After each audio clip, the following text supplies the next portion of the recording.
Are we ever stuck at the but stop? We have these stories of like, well, I would make my life better, but I could fulfill my dreams, but there's always a but. It seems to get in the way. And so today's topic is all about how to get out of the but zone and try to get into the now zone. And as Derek Rydell has said, the past is just a memory. The future is just a fantasy. And where we are now is a combination of the memories of the past combined with our thinking of the future, which is basically a fantasy because it hasn't happened yet.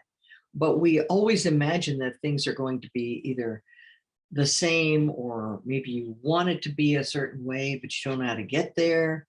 And so we are stuck because of this, the things that have happened in the past, and then they leak into the present moment, and we feel stuck. My mom we used to wait at a bus stop. It was so funny because I was like a little kid, like 6 or 7 years old. She said one day, "Oh my goodness, isn't that the way it is? The minute I light up a cigarette, the bus will come." So I thought it was like a magical formula. And so one day we were waiting for the bus. We were waiting and waiting. It was getting so boring and tired for me. And I said, "Mom, light a cigarette, please light a cigarette." So the bus will come. Thought it was like a magical thing, like a magic wand. You light the cigarette and the bus will come. So, but I was wrong. It wasn't the cigarette that made the bus come. But anyway, that's just like us.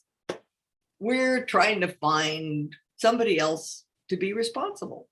What holds us back is the stories that we tell ourselves. And these are part of the buts.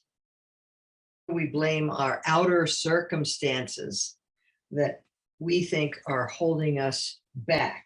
You know, here we are in the middle, and we're thinking, well, I can't do anything because I got too much work, childhood trauma, abuse from others, poverty, gender, education, health, my health or whatever, and then money or lack of it, or energy. So we stand in our little trap of our story, and we're sticking to it, believing that that's going to hold us back from whatever it is we're meant to do. We have our sob story, and we use the blanket of blame. So what is that?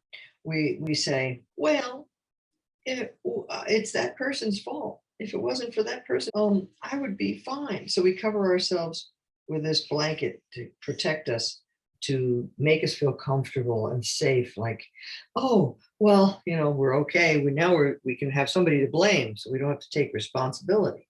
Then the other thing we use is what I call the visor of victimhood. And here's this visor that we put on ourselves. And this visor of victimhood keeps us feeling like we're a victim, because it's like a filter that only sees what it wants to see. And the way it works is, if you've ever heard the word prejudice, is a verdict in search of evidence. And the reason why, when you think about it, prejudice is a verdict in search of evidence. They've already made their verdict. They prejudge whatever it is, and they have already pronounced a verdict. I'm a victim. I can't accomplish anything. I had a hard childhood. I don't have enough money. Everything sucks. And that's why I can't do what I really want to do. So they've already got the verdict that life sucks and it's somebody else's fault. They're always searching for evidence to prove their verdict, which they already believe, which is, oh, life dealt me a bad hand and I'm stuck and there's nothing I can do. So that's the reason why we stay in our stuck place. And of course, we always have somebody to blame, with our blanket of blame that keeps us comfortable. Well, if it wasn't for so-and-so, I could have been a contender. What keeps us stuck is habit. We are in the habit of believing this stuff, looking for evidence, and even finding more ways to make ourselves stuck. But anyway, so that is just one of the examples that makes us human. And everybody's going through it at the same time. So we think, our problem is special, but it's not. We're all going through the same stuff. So remember, it's all skata. And that's a great Greek word, which means the S word. We're all going through it, and it's all for our nourishment and growth. It's all the manure that's helping us grow. So don't feel stuck in the but. I would do this, but.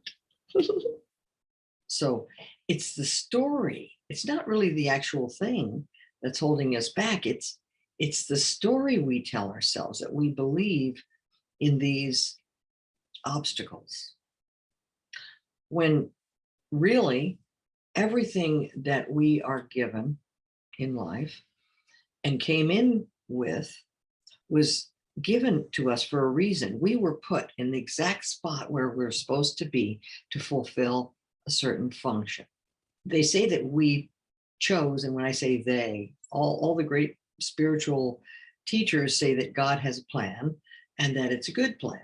So we were planned, we were planted here for a reason, because there's a purpose for each one of our lives wherever we are. Not everybody's going to, be a superstar or whatever, but even like people like Stephen Hawking, you might say that because of his physical affliction, he couldn't have accomplished a darn thing in life. But look what he's done.